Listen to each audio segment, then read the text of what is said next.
Gracias, hermano Alex. Es un placer estar aquí con ustedes otra vez. Espero que nos hayan podido acompañar la semana pasada para el mensaje, porque el de hoy es, un tipo de secuencia de aquel. Esta es la historia de otro que nació esclavo en la misma tierra ajena, Egipto. Este se llama Hosea, tocayo del profeta que vivió varios siglos después. El nombre significa salvación. En español le dicen Oseas. Más tarde Moisés le cambia el nombre a Yehoshua, que significa Jehová o propiamente Yahweh es salvación. Y en español llega a ser Josué. Para poner un fundamento, quisiera darles un bosquejo biográfico, relativamente corto. Favor de notar, hay otros personajes en las Escrituras que también se llaman Josué, pero son menos prominentes que este. Y si lo buscan en una concordancia, por ejemplo, que no se confundan.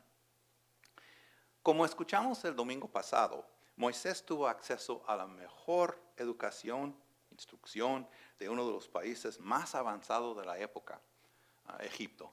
Eso se encuentra en Hechos 7:22. Pero no era el caso para este muchacho Josué.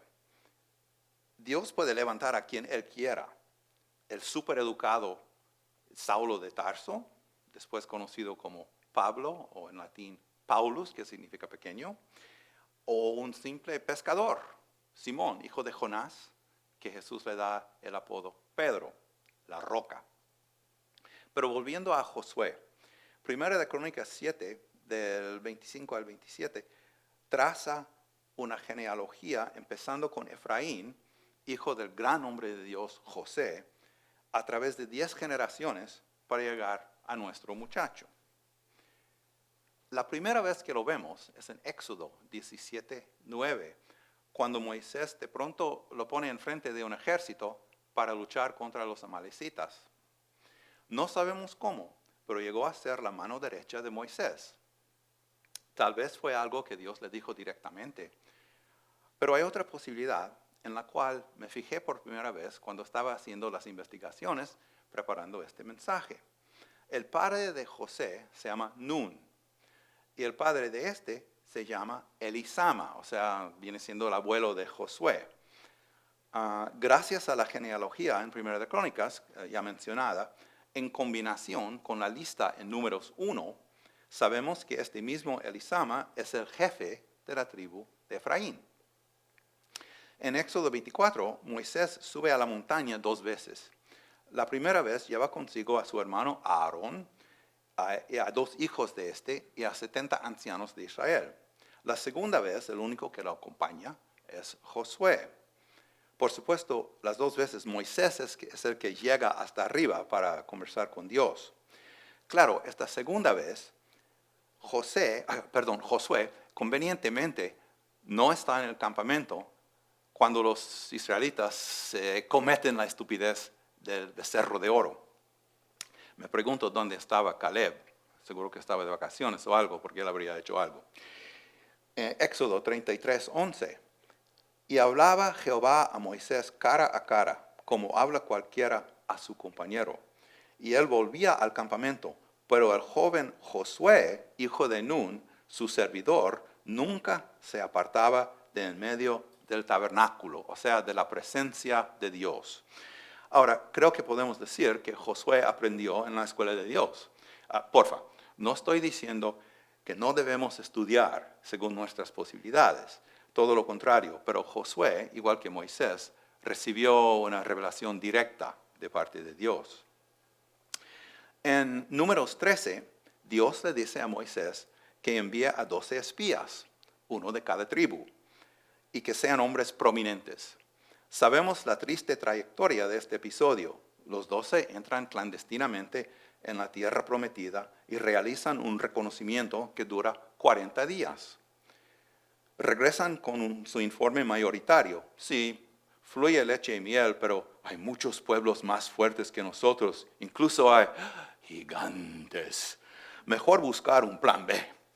Mejor ser esclavo en una tierra pagana que tener la valentía de conquistar y ser libre en la tierra prometida. O sea, dicen, mejor morir en el desierto, mejor regresar a Egipto.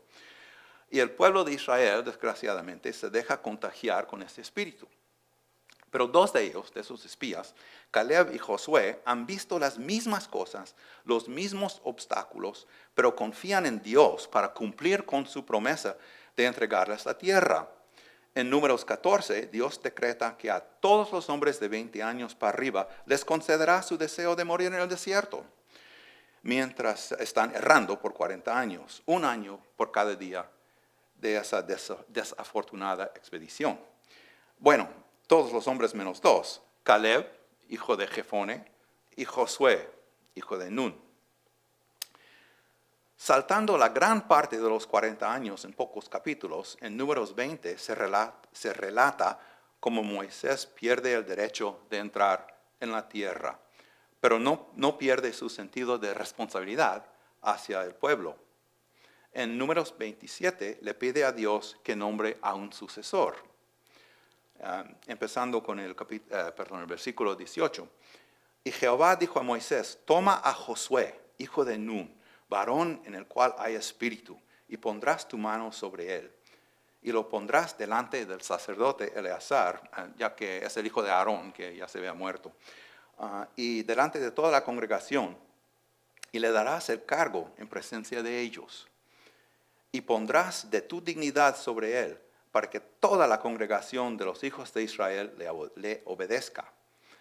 Él se pondrá delante del sacerdote Eleazar y le consultará por el juicio del Urim delante de Jehová.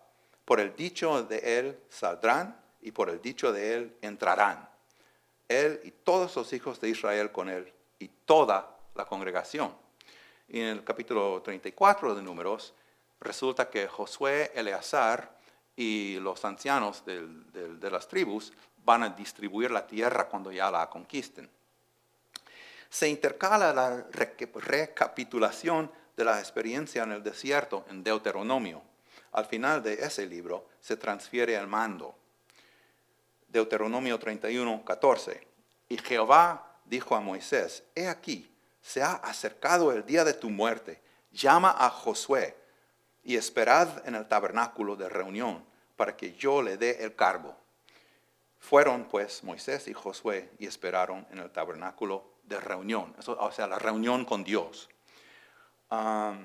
Capítulo 34 de Deuteronomio, versículo 5. Y murió ahí Moisés, siervo de Jehová, en la tierra de Moab, conforme al dicho de Jehová. Más tarde en el mismo capítulo, en el versículo 9, y Josué, hijo de Nun, fue lleno del espíritu de sabiduría, porque Moisés había puesto sus manos sobre él. Y los hijos de Israel le obedecieron e hicieron como Jehová mandó a Moisés. Y nunca más se levantó profeta en Israel como Moisés, a quien haya conocido Jehová cara a cara. Nadie como él en todas las señales y prodigios que Jehová le envió a hacer en tierra de Egipto, a Faraón y a todos sus siervos y a toda su tierra. Y en el gran poder y en los hechos grandiosos y terribles que Moisés hizo a la vista de todo Israel. Yo diría que es un acto un poco difícil de seguir, ¿no? Pero Josué lo hace. Ya pasando al libro de Josué, en el capítulo 2, él manda a Jericó a solamente 2 espías. Parece que aprendió la lección, ¿no? Y los 10 cobardes se quedaron en casa. Capítulo 3, versículo 7. Entonces Jehová dijo a Josué, desde este día comenzaré a engrandecerte delante de los ojos de todo Israel, para que entiendan que como estuve con Moisés, así estaré contigo.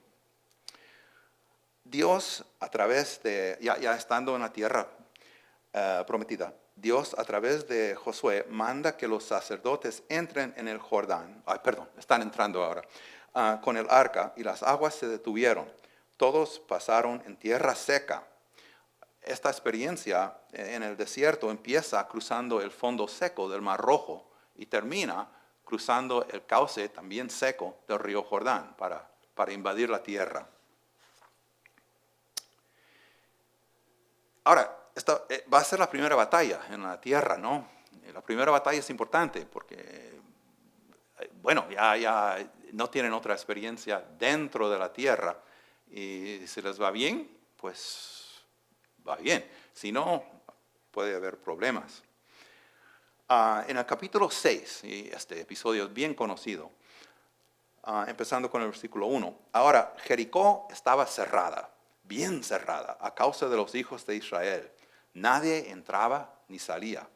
Mas Jehová dijo a Josué, mira, yo he entregado en tu mano a Jericó y a su rey, con sus varones de guerra.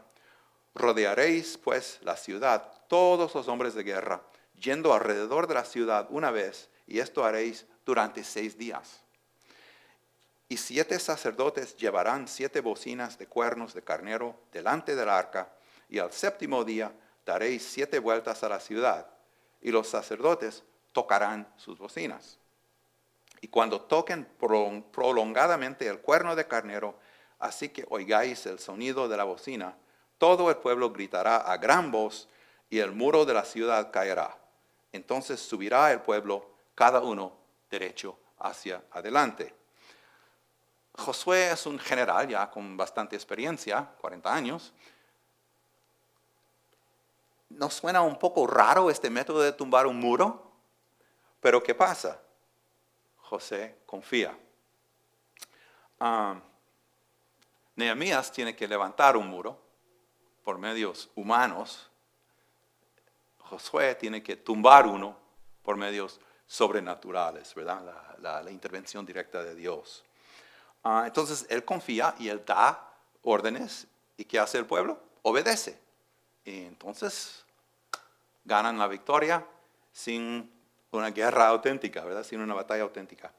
Ahora después, en el capítulo 8, del 30 al 35, hay una lectura pública de la ley.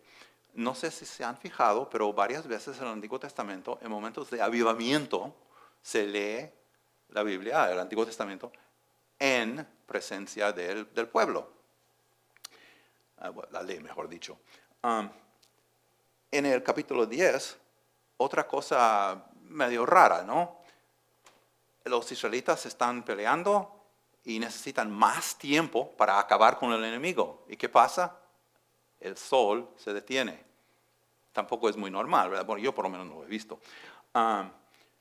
Hasta Dios manda granizo desde el cielo para matar a los enemigos. Y en el capítulo 12 hay una lista de los reyes derrotados, 31 reyes derrotados. Ya es la primera mitad del libro de Josué. Hay que respirar un poco. Entonces la segunda mitad del libro tiene más bien que ver con el repartir la tierra, ¿no? Y lo próximo que nos toca de Josué es su exhortación final, igual que dio Moisés al pueblo. Josué termina bien. Llega a los 110 años, igual que su ilustre ancestro José. Creo que todos conocemos lo que puede servir de su epitafio. Capítulo 24, versículo 15. Ustedes hagan lo que les parezca, pero yo y mi casa serviremos a Jehová. Ahora, no sabemos nada de sus descendientes biológicos, pero eso no es la clave aquí. Porque Josué deja un equipo y un pueblo bien preparado. Jueces, pasando al próximo libro, Jueces, capítulo 2, empezando con el versículo 6. Porque ya Josué había despedido al pueblo y los hijos de Israel se habían ido cada uno a su heredad para poseerla. Y el pueblo había servido a Jehová todo el tiempo de Josué y todo el tiempo de los ancianos que sobrevivieron a Josué, los cuales habían visto todas las grandes obras de Jehová que él había hecho por Israel. Pero murió Josué, hijo de Nun, siervo de Jehová, siendo de 110 años, y lo sepultaron en su heredad en Timnat-Sera, en el monte de Efraín, al norte del monte de Gaás. Y toda aquella generación también fue reunida a sus padres. Ahora viene lo malo. Y se levantó después de ellos otra generación que no conocía a Jehová ni la obra que él había hecho por Israel. Cada generación tiene que apropiarse de la herencia que tenemos, ¿no? Por eso es tan importante educar a los hijos en una forma cristiana. Pero eso no es culpa de Josué. Él hizo lo suyo y resultó bien. Ahora, también hay alguien en el Nuevo Testamento que se va y deja la obra en manos de un equipo. Y ese alguien también se llama Yehoshua. También es sucesor de Moisés, pero en otro sentido. Por cierto, su nombre viene a nosotros a través del griego al español, en una forma casi irreconocible, pero que va mucho más allá de los estornudos. Jesús. Uno de los personajes del Antiguo Testamento con más éxito es Josué, diría yo por lo menos. Pero no se menciona mucho en el Nuevo Testamento. Abraham 73 veces, David 56, Moisés 80, Josué 2.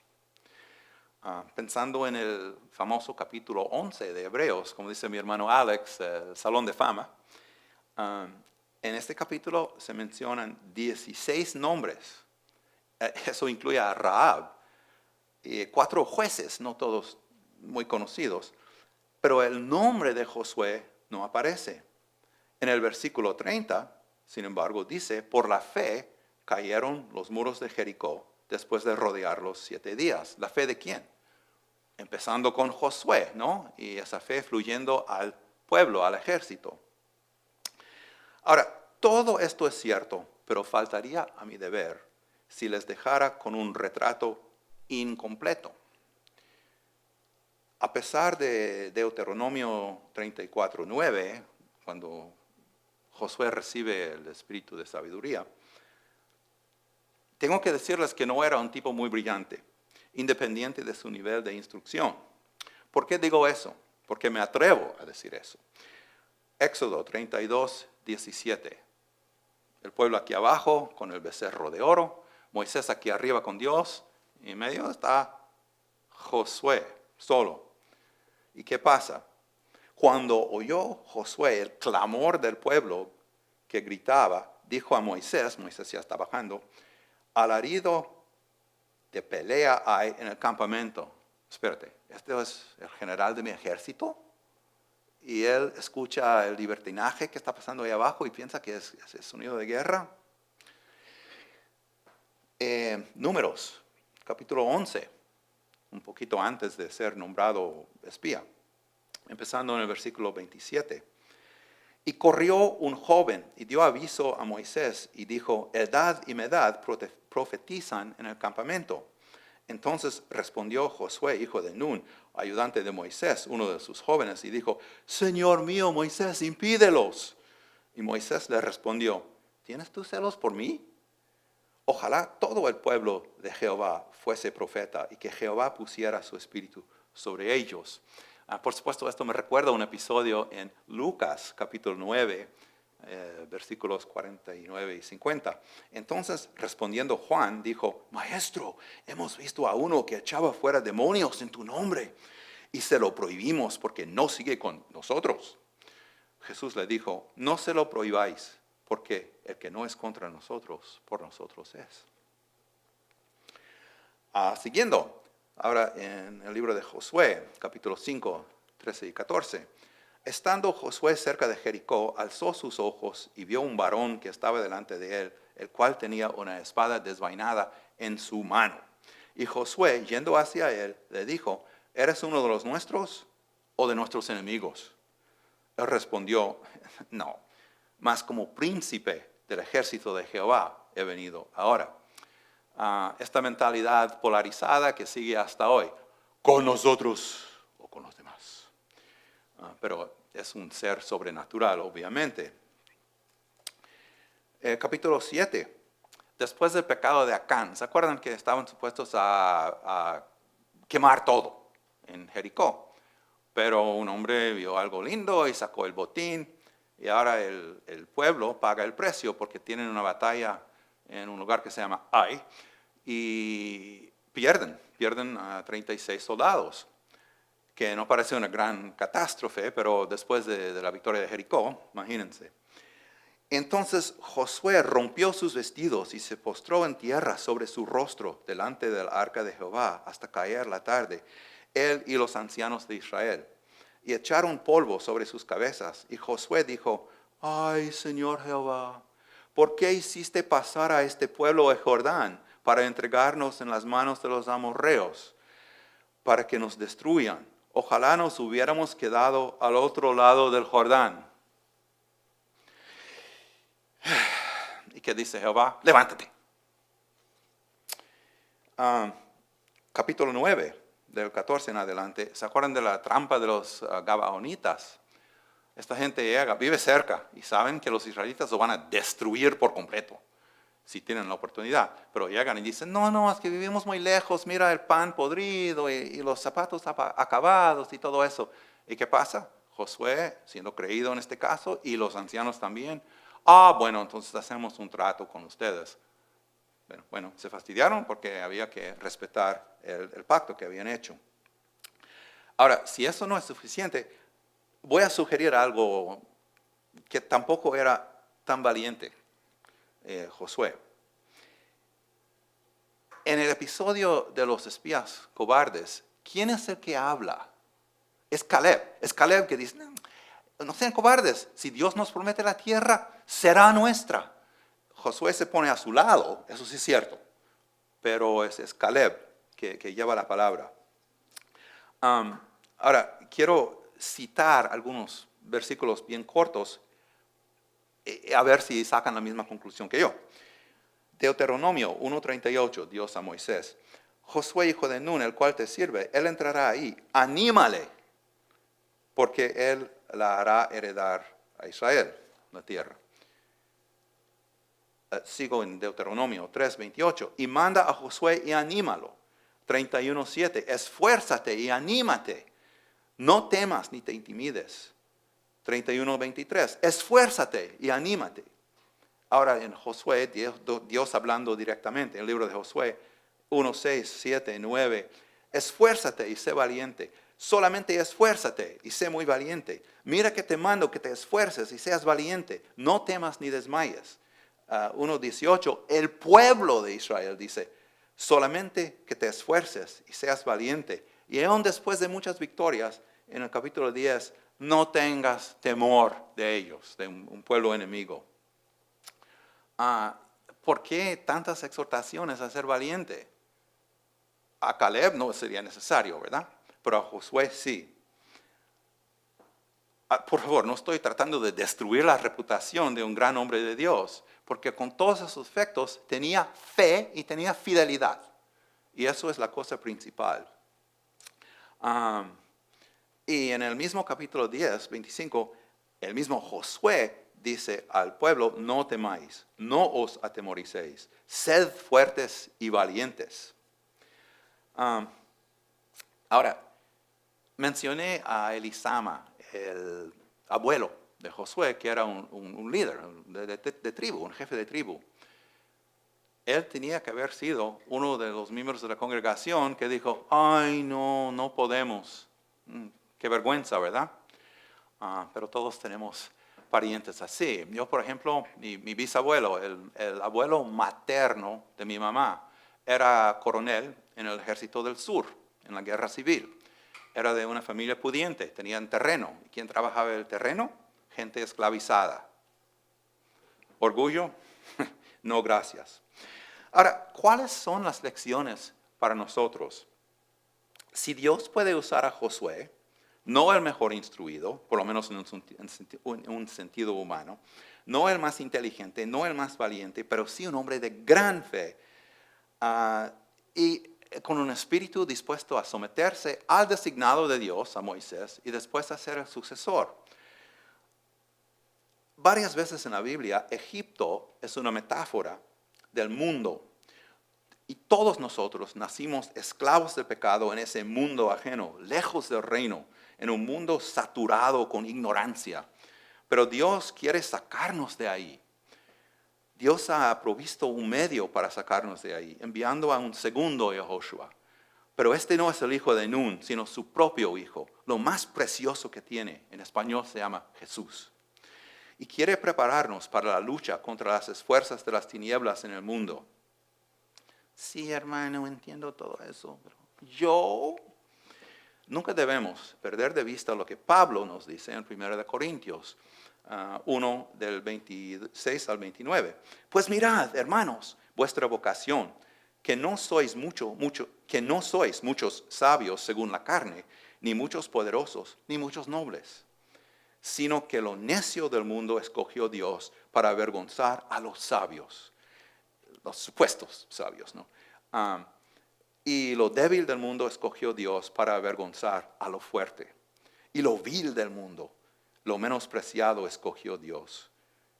Y lo que no es para deshacer lo que es, a fin de que nadie se jacte en su presencia.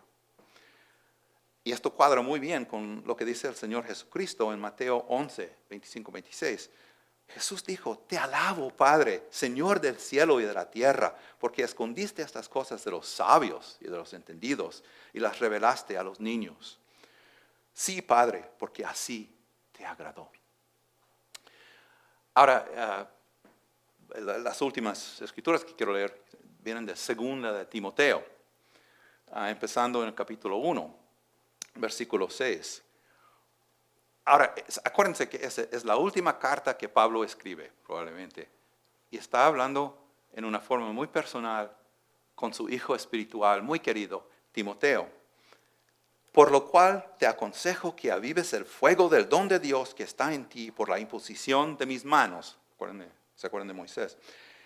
Porque no nos ha dado Dios espíritu de cobardía, sino de poder, de amor y de dominio propio.